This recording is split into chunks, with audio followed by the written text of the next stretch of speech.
تو لوگ کہتے ہیں کہ ریلیجس مونارکی ہونی چاہیے. ان ساروں سے پوچھیں کہ مجھے یہ بتا دیں خلیفہ کس فرقے سے ہوگا. nobody has an answer. none of them can come up with an answer. اور کہتے ہیں کہ آپ یونیورسٹیوں میں جا کے سروے کروا لیں, لوگ کہیں گے خلافت آنی چاہیے. ایون لمز والے نے میں نے کہیں پڑھا کہ وہ بھی وہاں بھی ایوریج بڑھنے لگی, خلافت کہہ رہے ہیں. سیکولر حضرات اسلام کو کے نفاذ کو مسترد کرنے کے لیے وہ صرف یہ کہہ دیتے ہیں کہ جی کون سا اسلام. تو میں اس کے جواب میں اکثر کہتا ہوتا ہوں کہ مجھے بتائیے کون سی جمہوریت. کیا آپ کو امریکہ کی جمہوریت پسند ہے, کیا آپ کو برطانیہ کی, کیا فرانس کی, یہ تمام مختلف جمہوریتیں ہیں, لیکن پھر بھی آپ کہتے ہیں کہ اوور آل چیز تو ایک ہی ہے. بالکل یہی معاملہ اسلام کا ہے. اسلام کے اندر بنیادی اصولوں کے اندر اور بنیادی چیزوں کے اندر کوئی اختلاف نہیں.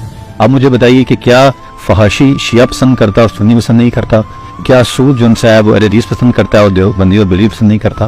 تو انفیکٹ اگر میں ڈیٹیل میں بھی چاہوں, وقت مختصر ہے, ان تمام بنیادی ایشوز کے اوپر کوئی ڈفرینس آف اوپینین نہیں ہے. آگے جا کر تفصیلی احکامات, مثال کے طور پر اب شافعی اوپینین کے مطابق عورت جب گھر سے باہر نکلے تو وہ اپنا پاؤں بھی کور کرے اور ہاتھ اور منہ دکھا سکتی. حنفی اوپینین کے مطابق ہاتھ, منہ اور پاؤں تینوں چیزیں دکھا سکتی جب وہ باہر جائے. اب اتنے مائنر ڈفرینس کے اوپر لڑائیاں اور جنگیں نہ پہلے ہوئی ہیں ماضی میں اور نہ ہوں گی.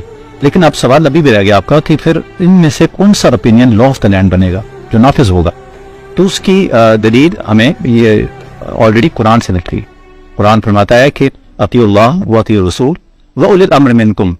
یہ کہتے ہیں اطاعت کرو اللہ کی, رسول کی اور اولی الامر کی. یعنی جہاں پر ڈفرینس آف اوپینین ہے, اس میں جو اوپینین خلیفہ اڈاپٹ کرے گا وہ نافذ ہوگا.